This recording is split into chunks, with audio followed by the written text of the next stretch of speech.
বহুত দিনৰ মূৰত এয়া খোজকাঢ়িবলৈ আহিছোঁ আকৌ আৰম্ভ দিম মোৰ জাৰ্ণিটো কাৰণ যিহেতুকে মই খীনাবলৈ চেষ্টা কৰি আছোঁ আৰু এয়া দেখিছেনে ঢকুৱাখানা টাউন কমিটি ইয়াৰ ঢকুৱাখানা ৰাজহুৱা প্ৰেক্ষাগৃহ আৰু এইফালে আছে ধনী ধনী মানুহৰ ধনী ধনী ঘৰ আৰু এনেধৰণে মই আহি আছোঁ আৰু আপোনালোকৰ কথা এটা কওঁ হা মই যে খীনাবলৈ খোজকাঢ়োঁ সেইটোতো আপোনালোকে জানে কিন্তু আৰু যদি বেলেগ ভিডিঅ' লাগে মোক ক'ব কমেণ্টত আৰু ইয়াৰ পৰাৰ লগে লগে বৰষুণ পালে আৰু বৰষুণ যোৱাৰ লগে লগে মই নিজৰ প্ৰাণটোকে বচাবৰ কাৰণে ইয়াত সোমালোঁ আৰু ইহঁতে দেখিছেনে টিউশ্যন কৰিবলৈ আহিলে ৰাতিপুৱা আৰু মই নিজকে বচাইছোঁ হা হা হা হা ইয়াৰ পিছতে বৰষুণ যাক কমাৰ লগে লগে ভাগো ঘৰ মে যাও বৰষুণ দিছে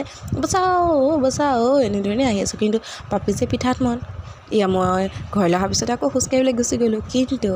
পালে নহয় মোক বৰষুণ জাকে পোৱাৰ লগে লগে বাঁহজোপা তলত থাকিলোঁ কিন্তু মোৰ যে আজি টাৰ্গেট